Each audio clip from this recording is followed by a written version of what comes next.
നമസ്കാരം. GCD മാർട്ടിന്റെ സ്ട്രാറ്റജിയെ പറ്റി ഞാൻ സംസാരിച്ചിരുന്നു. നമ്മുടെ ഗ്രൂപ്പ് മെമ്പേഴ്സിനെല്ലാം തന്നെ GCD മാർട്ടിന്റെ സ്ട്രാറ്റജി ഏത് രീതിയിലാണെന്ന് മനസ്സിലാക്കാൻ വേണ്ടിയിട്ടാണ് ഞാൻ ഇന്ന് അത്തരത്തിലൊരു ചോദ്യം ചോദിച്ചത്. പക്ഷെ കൃത്യമായിട്ടൊരു ആൻസർ എനിക്ക് കിട്ടിയില്ല. കാരണം GCD മാർട്ടിന്റെ സ്ട്രാറ്റജി ഇന്ന് ഓൺലൈൻ രംഗത്ത് ഒരു കമ്പനി ചെയ്യാത്ത കാര്യമാണ് നമ്മൾ ചെയ്തിരിക്കുന്നത്. അതിന്റെ പ്രധാന കാരണം GCD ടോക്കന്റെ സർക്കുലേഷൻ കൂട്ടുക എന്നുള്ളതാണ്. അപ്പൊ GCD ടോക്കന്റെ സർക്കുലേഷൻ കൂട്ടിക്കഴിഞ്ഞാലേ നമുക്ക് അതിന്റെ മൂല്യം വർദ്ധിപ്പിക്കാമെന്നതാണ്. ഇപ്പൊ ഓൺലൈൻ രംഗത്ത് ഈ 25-26 കാലഘട്ടങ്ങളിൽ, അല്ലെങ്കിൽ 2025, 2026 കാലഘട്ടങ്ങളിലേക്ക് ഏകദേശം $200 മില്യൺ ടേൺ ഓവർ ആണ് പ്രതീക്ഷിക്കുന്നത്. അപ്പൊ 4-5 കമ്പനികൾ മാത്രമാണ് ഓൺലൈൻ രംഗത്ത് സജീവമായിട്ടുള്ളത്. അതിൽ പ്രധാനപ്പെട്ട 2 കമ്പനികൾ വിദേശ കമ്പനി.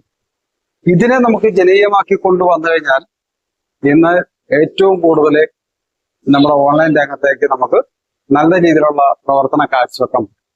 അതിനു വേണ്ടിയിട്ടാണ് നമ്മൾ നേരിട്ട് നല്ല കമ്പനികളുടെ ഉൽപ്പന്നങ്ങൾ നമ്മുടെ സൈറ്റ് വഴി കസ്റ്റമറിലേക്ക് എത്തിക്കാന്നുള്ളത്. അപ്പൊ നമുക്ക് കിട്ടുന്ന ലാഭം, ആ ലാഭത്തിന്റെ വീതം കസ്റ്റമർക്ക് കൊടുക്കുകയും അത്തരത്തില് കസ്റ്റമർക്ക് അതിന് ലാഭവിധം കിട്ടണമെന്നുണ്ടെങ്കിൽ അവർ GCD ടോക്കൺ വഴി പർച്ചേസ് ചെയ്താം. അപ്പൊ GCD ടോക്കൺ വഴി പർച്ചേസ് ചെയ്യുമ്പം തീർച്ചയായിട്ടും നമ്മുടെ കയ്യിലുള്ള GCD ടോക്കൺ സെയിലിൽ പോകും. അതുകൂടാണ്ട് GCD ടോക്കൺ വാങ്ങിക്കുന്ന കമ്പനിക്കാർക്കുള്ള നേട്ടം എന്ന് പറയാൻ പോകും. അവരിപ്പോ ഒരു 10,000 രൂപയുടെ അല്ലെങ്കിൽ 1,00,000 രൂപയുടെ പ്രൊഡക്റ്റ് വിറ്റ് കഴിയുമ്പോൾ അത് GCD ടോക്കണായിട്ടാണ് അത് വാങ്ങിക്കണമെങ്കിൽ അത് ഒരാഴ്ച അല്ലെങ്കിൽ ഒരു മാസം കഴിഞ്ഞാലും അതിന്റെ മൂല്യം INR ആയിട്ടോ അല്ലെങ്കിൽ ഫിയറ്റ് കറൻസി ആയിട്ടോ വാങ്ങിക്കണമെങ്കിൽ അത് അങ്ങനെ തന്നെ ഉണ്ടാവും. നേരെ മറിച്ച് നമ്മൾ GCD ടോക്കണാണ് വാങ്ങിക്കുന്നെങ്കിൽ തീർച്ചയായിട്ടും അതിന്റെ മൂല്യം വർദ്ധിച്ച് വളരെ വലിയ അസറ്റായിട്ട് മാറിച്ചു. അതായത് ഒരു ദിവസം കൊണ്ടോ അല്ലെങ്കിൽ ഒരു മിനിറ്റ് കൊണ്ടോ $1 വില വർദ്ധിച്ചാൽ, നമ്മുടെ GCD ടോക്കന്റെ മൂല്യം വർദ്ധിച്ചാൽ ഈ 1,00,000 രൂപയുടെ ഭാഗത്ത് അവർക്ക് 2,00,000 രൂപ ഉണ്ട്. അപ്പം ഒരു സമയം വരുമ്പോൾ ഈ ഉൽപാദകൻ അല്ലെങ്കിൽ കമ്പനിക്കാർ അല്ലെങ്കിൽ മാനുഫാക്ചറിംഗ് ടീം അവരെല്ലാം തന്നെ GCD ടോക്കൺ മതി എന്ന് പറയുന്ന ഒരു സാഹചര്യം വരും. രണ്ടാമത് കസ്റ്റമേഴ്സിനെ സംബന്ധിച്ച് അവർക്ക് നമുക്ക് കിട്ടുന്ന ലാഭത്തിന്റെ വിഹിതം ഇവർക്ക് കൊടുക്കുന്നതിന്റെ ഭാഗമായിട്ട് അവരുടെ മെച്ചം എന്ന് പറയുന്നത്, ഇപ്പൊ 10,000 രൂപയുടെ സാധനം GCD ടോക്കൺ വഴി വാങ്ങിച്ചാൽ 7,000 രൂപയ്ക്ക് കിട്ടുന്നുണ്ടെങ്കിൽ അവർ GCD ടോക്കൺ വാങ്ങിച്ചിട്ട് പർച്ചേസ് ചെയ്യും. അപ്പൊ കമ്പനിക്കാരനും അതല്ലെങ്കിൽ ഉപഭോക്താവിനും 2 രീതിയിലാണ് എന്റെ ലാഭം വന്നത്. അപ്പൊ ഒന്ന് കമ്പനിക്കാരന്റെ വരുമാന സാധ്യത ഞാൻ പറഞ്ഞു, അടുത്തത് കസ്റ്റമേഴ്സിന്റെ പറഞ്ഞു. അപ്പൊ ഇതെല്ലാം തന്നെ ഇന്ന് നിലവിലെ ഇന്ത്യയിലെ ഒരു ഓൺലൈൻ പ്ലാറ്റ്ഫോമിനും കൊടുക്കാൻ പറ്റാത്ത ഒരു സ്ട്രാറ്റജിയാണ് നമ്മൾ ഉണ്ടാക്കുന്നത്. അത് 140 കോടി ജനമുള്ള ഇന്ത്യയിൽ 1 കോടി കസ്റ്റമറെ നമ്മൾ ക്രിയേറ്റ് ചെയ്താൽ നമ്മൾക്ക് 10 രൂപ ലാഭം കിട്ടുന്ന പ്രൊഡക്റ്റ് ഉണ്ടാവും, 10,000 രൂപ ലാഭം കിട്ടുന്ന പ്രൊഡക്റ്റ് ഉണ്ടാവും. അങ്ങനെ ലാഭത്തിന്റെ വീതം കൂടുന്നതനുസരിച്ചിട്ട് പ്രൊഡക്റ്റിന്റെ രീതിക്കനുസരിച്ച് ലാഭവിധം കൂടും. അപ്പൊ നമ്മൾ മിനിമം ഒരു പ്രൊഡക്റ്റിൽ നിന്ന് 1 രൂപ ലാഭം നോക്കിയാൽ 1 കോടി കസ്റ്റമർ ഉണ്ടെങ്കിൽ, അതായത് അവര് എന്ത് ഉൽപ്പന്നങ്ങളും, ഇന്ന് നമുക്കറിയാം, നമുക്ക് ഏതൊരു വ്യക്തിക്കാണെങ്കിലും നമുക്ക് ഏതെങ്കിലും മേഖലയിലൂടെ സഞ്ചരിച്ചേ പറ്റും. അത് ഗ്രോസറി ഐറ്റംസ് ആയിക്കോട്ടെ, ഫാഷൻ ആൻഡ് കോസ്മെറ്റിക് ആയിക്കോട്ടെ, അതല്ലെങ്കിൽ മറ്റ് ഉൽപ്പന്നങ്ങളായിക്കോട്ടെ, ഇതെല്ലാം നമ്മൾ ദൈനംദിനം ഉപയോഗിക്കുന്ന കാര്യമാണ്. ഇനിയിപ്പോ ഒരു ചീപ്പായിക്കോട്ടെ, ഒരു കണ്ണാടിയായി, അപ്പൊ ഇതെല്ലാം തന്നെ നമ്മുടെ ദൈനംദിന ജീവിതത്തില് നമ്മൾ ഉപയോഗിക്കുന്ന വസ്തുക്കളാണ്. അപ്പൊ ഒരു വീട്ടുകാർ അല്ലെങ്കിൽ ഒരു വ്യക്തി ഒരു ഉൽപ്പന്നം ഒരു ദിവസം വാങ്ങിക്കുമ്പോൾ നമ്മൾക്ക് 1 രൂപ ലാഭം കിട്ടിയാൽ 1 കോടി കസ്റ്റമർ ഉണ്ടെങ്കിൽ നമ്മുടെ വരുമാനം 1 കോടി രൂപ. 1 രൂപ ലാഭം കിട്ടിയാൽ അത് ഇന്ത്യയിൽ അതിന് സാധ്യത വളരെ കൂടുതലാണ്. കാരണം 140 കോടി ജനം, നമുക്ക് 1 കോടി കസ്റ്റമർ. ഈ 1 കോടി എന്ന് പറയുന്നത് ലോകത്തുള്ള എല്ലാ രാജ്യത്തുള്ള ആൾക്കാർ വന്നാൽ പോലും നമുക്ക് 1 കോടി കിട്ടിയാൽ മതി. അതേ സമയത്ത് ആ 1 കോടി കസ്റ്റമർ അവരുടെ ബിസിനസിന്റെ അല്ലെങ്കിൽ അവരുടെ ഉൽപ്പന്നങ്ങൾ വാങ്ങിക്കുന്ന വഴി, കമ്പനിക്കാരനെ അത് സ്വീകരിക്കുന്ന വഴി ഈ 1 കോടി കസ്റ്റമർ നമുക്ക് നമ്മുടേതായിട്ടുള്ള എക്സ്ചേഞ്ചിൽ ക്രയവിക്രയം നടത്തും. അപ്പൊ നമ്മുടേതായിട്ടുള്ള എക്സ്ചേഞ്ചിൽ ക്രയവിക്രയം നടത്തുമ്പോൾ ഒരു ട്രാൻസാക്ഷന് നമ്മളൊരു 10 രൂപ ഫീസ് ഈടാക്കുക എന്ന് വിചാരിക്കുക. ഈ 10 രൂപ ആരാ കൊടുക്കുന്നത്? കസ്റ്റമർ കൊടുക്കും. കസ്റ്റമർ ചിലപ്പോൾ 1000 രൂപ അല്ലെങ്കിൽ 10,000 രൂപ ലാഭം കിട്ടുന്നതുകൊണ്ട് എക്സ്ചേഞ്ച് വഴി കൊടുക്കുന്നതുകൊണ്ട് അവർക്ക് ബുദ്ധിമുട്ടൊന്നുമില്ല, അല്ലെങ്കിൽ വാങ്ങിക്കുന്ന ആൾക്കാർക്ക് ബുദ്ധിമുട്ടുണ്ട്. അപ്പൊ ഒരു ട്രാൻസാക്ഷന് നമ്മളൊരു 10 രൂപ കണക്കൂട്ടിയാൽ ഈ ലോകത്ത് 1 കോടി കസ്റ്റമർ ഒരു ദിവസം ട്രാൻസാക്ഷൻ നടത്തിയാൽ അത് 10 കോടി രൂപയായിട്ട് മാറും. അപ്പൊ ഇതെല്ലാം തന്നെ നമ്മുടെ എക്സ്ചേഞ്ചിനെ ഡെവലപ്പ് ചെയ്യാനും അല്ലെങ്കിൽ എക്സ്ചേഞ്ച് വഴിയൊക്കെയുള്ള നല്ല നല്ല സർവീസ് കൊടുക്കാനൊക്കെ സാധിക്കും.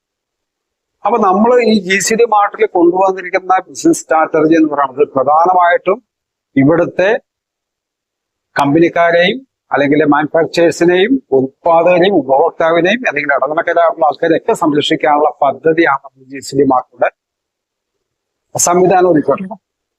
അപ്പൊ ഈ GCD മാർട്ടിന്റെ സ്ട്രാറ്റജി എന്ന് പറയുന്നത് ഇത്രയും ഉൽപ്പന്നങ്ങൾ ജനങ്ങളിലേക്ക് എത്തിച്ചുകൊണ്ട് ആ ജനങ്ങൾക്ക് ആവശ്യമുള്ള ഉൽപ്പന്നങ്ങൾ അവരുടെ കൈകളിലേക്ക് എത്തുകയും അതിനോടൊപ്പം തന്നെ നമ്മുടെ ടോക്കണിന്റെ മൂല്യം വർദ്ധിക്കുകയും ചെയ്യും.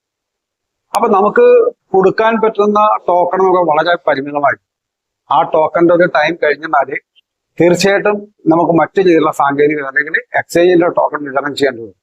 ഈ ടോക്കൺ എന്ന് പറയുന്നത് ഈ നമ്മളുടെ 10ഓളം പ്രൊജക്ടിന്റെ ലാഭവിഹിതം ഇതെല്ലാം തന്നെ ടോക്കണായിട്ടായിരിക്കും നമ്മൾ കൊടുക്കുന്നത്. അതുകൊണ്ട് തന്നെ നമ്മുടെ കയ്യിലുള്ള ടോക്കൺ തീരുകയും ആരുടെയൊക്കെ കൈവശങ്ങളിലാണ് ടോക്കൺ ഇരിക്കുന്നത് അവർക്ക് വലിയൊരു അസറ്റായിട്ട് മാറുകയും ചെയ്യും. കാരണം ക്രിപ്റ്റോ കറൻസിയുടെ ചരിത്രത്തിൽ ആദ്യമായിട്ടാണ് 10ഓളം ഫിസിക്കൽ പ്രൊജക്ട് ചെയ്യുന്ന കമ്പനി. ആ ഫിസിക്കൽ പ്രൊജക്ട് ചെയ്യുന്ന കമ്പനിയുടെ ലാഭവിഹിതം ടോക്കണായിട്ട് കൊടുത്തു കഴിയുമ്പോൾ നമുക്ക് നമ്മുടെ കയ്യിൽ ടോക്കൺ തീരുകയും കൈവശം ടോക്കൺ ഉള്ളവർക്ക് ഡിമാൻഡ് വർദ്ധിക്കുകയും ചെയ്യും. അതിന്റെ കാരണം എന്താ? ഇപ്പൊ 20 ടോക്കൺ എടുക്കുന്ന ആൾക്കാർക്കും അവർക്ക് ആ 10ഓളം പ്രൊജക്ടിന്റെ ലാഭവിഹിതം കിട്ടും അവരുടെ റേഷ്യോ അനുസരിച്ചിട്ട്. ആ 100 ആണെങ്കിലും അത്. അപ്പൊ നമ്മളെ ലോകത്ത് ആദ്യമായിട്ട് ഈ ക്രിപ്റ്റോ കറൻസിയുടെ കീഴിൽ 10ഓളം പ്രൊജക്ട് കൊണ്ടുവരികയും അതിനെല്ലാം ഏകോപിപ്പിച്ച് വരുമ്പോഴാണ് ഈ 10 വർഷം കൊണ്ട് 10 പ്രൊജക്ട് കംപ്ലീറ്റ് ആകുമ്പോൾ ഇതിന്റെ മൂല്യം വർദ്ധിക്കുന്നത്. ഞാൻ പ്രതീക്ഷിക്കുന്നത് ഒരു GCD ടോക്കൺ $1,00,000 ഞാൻ പ്രതീക്ഷിക്കുന്നത്. ഇപ്പൊ നമുക്ക് തന്നെ അറിയാം 2023 നവംബർ 15-ാം തീയതി നമ്മുടെ ഈ GCD ടോക്കൺ ഉദ്ഘാടന സമയത്ത് വെറും $30,000 ബിറ്റ്കോയിന്റെ റേറ്റ്. അത് ഏകദേശം ഒരു 1.5 വർഷം കൊണ്ടാണ് ഈ $70,000 മൂല്യം വർദ്ധിച്ചത്. അതെല്ലാം തന്നെ ട്രേഡിംഗ് സ്വഭാവം മാത്രമേ ഉണ്ടായിരുന്നു. അപ്പൊ നമ്മൾ ഒരുക്കിയിട്ടുള്ള ആ ഫിസിക്കൽ പ്രൊജക്ട് എന്ന് പറയുന്നത് നിസ്സാര കാര്യമല്ല. അപ്പൊ ഇന്ന് നമ്മൾ ഇതിനെ സപ്പോർട്ട് ചെയ്ത് പരമാവധി ടോക്കൺ എടുത്ത് വെക്കുക. അതേപോലെ തന്നെ നിങ്ങളുടെ സുഹൃത്തുക്കളോ റിലേറ്റീവ്സോ ഒക്കെ ഉണ്ടെങ്കിൽ ഒരു 20 ടോക്കണെങ്കിലും നിങ്ങൾ എടുപ്പിച്ചു കഴിഞ്ഞാൽ ആ 20 ടോക്കൺ നിങ്ങൾക്ക് $2 കിട്ടുമെങ്കിൽ ആ $2 മൂല്യം നിങ്ങൾ 10 വർഷത്തിന് ശേഷം ചിന്തിച്ചു നോക്കുക. $2,00,000 എന്ന് കണക്കൂട്ടാം. $2,00,000 എന്ന് പറഞ്ഞാൽ ഇന്ന് നിങ്ങൾക്ക് കിട്ടുന്ന $2,00,000 ദാറ്റ് മീൻസ് എത്ര വരുന്നുണ്ട്? $2,00,000 ഇന്ത്യൻ റുപ്പീസ് കണക്കൂട്ടുമ്പോൾ എത്രയും. അപ്പൊ അത് നിങ്ങളുടെ മനസ്സിൽ വേണം. നമ്മൾ ഓരോ ബിസിനസ് ചെയ്യുമ്പോഴും നമുക്ക് കണക്കൂട്ടല് കൃത്യമായിട്ട് വേണം. അപ്പൊ ഇന്ന് നിങ്ങൾ നിസ്സാരമെന്ന് തോന്നുന്ന ആ $2 അല്ലെ 2 ടോക്കൺ പോലും വലിയൊരു അസറ്റായിട്ട് മാറും. അത് ഞാൻ സൂചിപ്പിച്ചതാണ്. അപ്പൊ GCD മാർട്ട് ഇതുകൊണ്ട് നമ്മൾ പല രീതിയിലുള്ള കാര്യം ചെയ്യണതിന്റെ കാര്യം ഇവിടുത്തെ സാധാരണപ്പെട്ട കടക്കാർ ചെറിയ കച്ചവടക്കാരുടെ അവസ്ഥ നോക്കിക്കഴിഞ്ഞാൽ നമുക്കെല്ലാം അറിയാം. വളരെ ദയനീയമാണ്. കച്ചവടം വളരെ കുറവാണ്. ഈ ഓൺലൈൻ തന്നെ സജീവമായതുകൊണ്ട് തന്നെ അവരുടെ കച്ചവടങ്ങളെ എല്ലാം ബാധിച്ചു. ഇപ്പൊ ടൗണിലൊക്കെ വളരെ വലിയ റെന്റ് കൊടുത്ത് ഇരിക്കുന്ന കച്ചവടക്കാർക്ക് പോലും പിടിച്ചു നിൽക്കാൻ പറ്റുന്നില്ല. കാരണം ഓൺലൈനിൽ ബുക്ക് ചെയ്ത് കഴിഞ്ഞാല് ഏതൊരു സാധനവും അവരുടെ വീട്ടിൽ കിട്ടും. അപ്പൊ അവരുടെ വീട്ടിൽ കിട്ടുന്ന ഒരു കാര്യത്തിന് വേണ്ടി നമ്മൾ ഒരു ദിവസം ഫാമിലിയായിട്ട് പുറത്തു പോയി സാധനം മേടിച്ച് തിരിച്ച് വീട്ടിൽ വരണമെങ്കിൽ എക്സ്പെൻസീവ് ആണ്. അതുകൊണ്ട് തന്നെ നമുക്ക് ഇഷ്ടപ്പെട്ട സാധനം തിരഞ്ഞെടുക്കണമെങ്കിൽ ഒരു കടയിൽ ചെന്നാൽ ചിലപ്പോൾ എല്ലാ കൂട്ടം സാധനം കിട്ടിയെന്ന് വരികയല്ല. ഓൺലൈൻ ആണെങ്കിൽ നമുക്ക് ഇഷ്ടമുള്ള പ്രോഡക്റ്റ് നമുക്ക് സെലക്ട് ചെയ്യാൻ പറ്റും.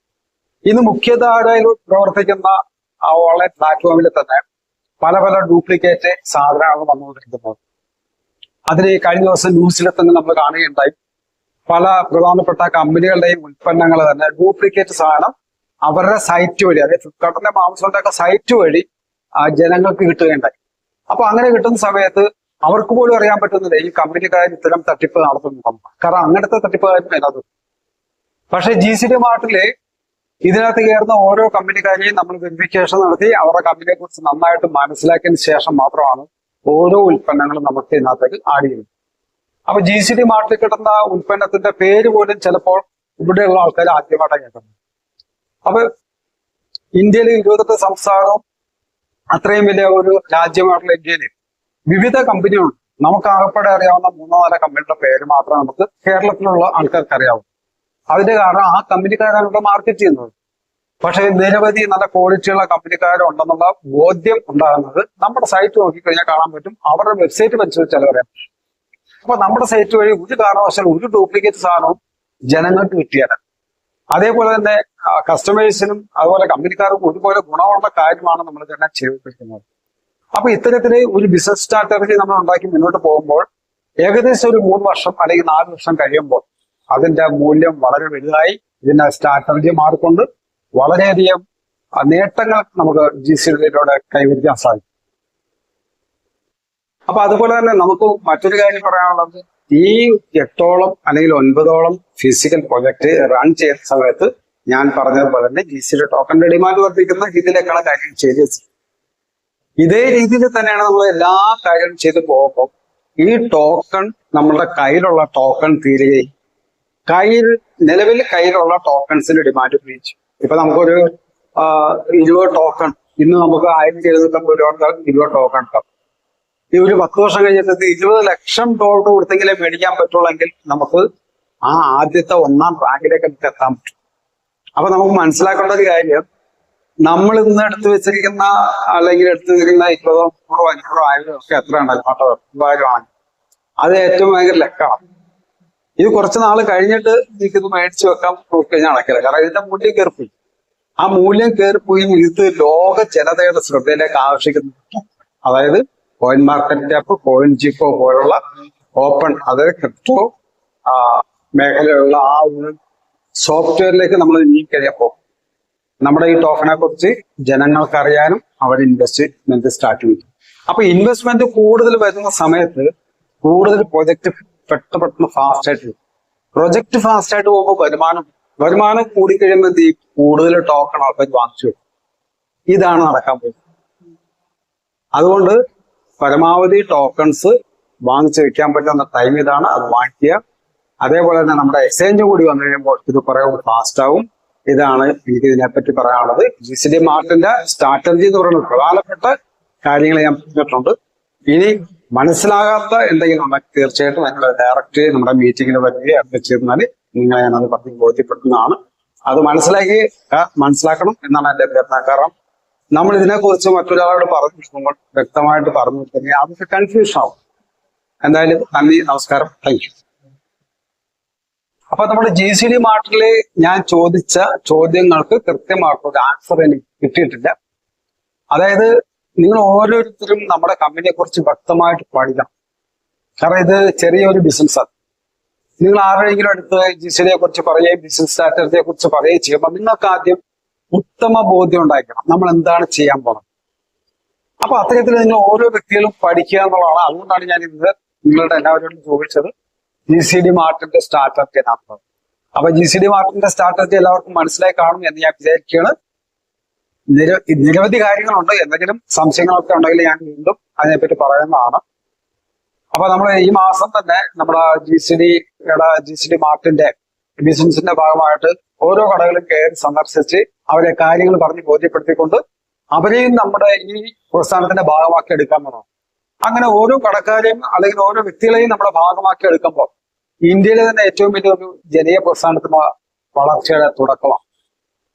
അത് നമ്മൾ 10 വർഷം കൊണ്ട് നടപ്പിലാക്കി എടുത്തു കഴിഞ്ഞാൽ ഇന്ത്യയിൽ തന്നെ നമുക്ക് ഏത് പ്രൊജക്റ്റിലേക്കും നീങ്ങുവാൻ സാധിക്കുന്ന രീതിയിലേക്ക് നമുക്ക് വളരാനും അതിന്റെ ലാഭങ്ങളെല്ലാം തന്നെ നമ്മുടെ ഈ ഒരു GCD ടോക്കൺ ഹോൾഡേഴ്സിലേക്കും അതുകൂടാണ്ട് ചാരിറ്റി പ്രവർത്തനം ചെയ്തുകൊണ്ട് സവാറപ്പെട്ട ജനങ്ങളെയും നമുക്ക് സംരക്ഷിക്കാൻ സാധിക്കുകയും ചെയ്യും. അപ്പൊ എല്ലാവർക്കും നമസ്കാരം. ഞാൻ ഒരിക്കലും കൂടെ നിങ്ങളുടെ എല്ലാവരോടും പ്രത്യേകം നന്ദി പറയാണ്. നിങ്ങൾ ഇതിനെ കുറിച്ച് നന്നായിട്ട് പഠിക്കുക. നന്നായിട്ട് പഠിച്ച് നിങ്ങളുടെ അതായത് ഓരോ ആൾക്കാരും നിങ്ങളോട് ചോദിക്കുന്ന സമയത്ത് നിങ്ങൾ കൃത്യമായിട്ട് ആൻസറുകൾ നിങ്ങൾ പറഞ്ഞു പിടിക്കാൻ വേണം. അതിന് നമ്മുടെ സൂം മീറ്റിങ്ങിനൊക്കെ അറ്റൻഡ് ചെയ്യുക. അതുപോലെ നിങ്ങൾക്ക് സംശയമുള്ള കാര്യങ്ങളെല്ലാം നിങ്ങൾ കൃത്യമായിട്ടും വാട്സപ്പിലൂടെ മെസ്സേജ് അയച്ചുകൊണ്ട് ചോദിക്കാം, അല്ലെങ്കിൽ ഫോൺ ചെയ്യാം. Okay, thank you.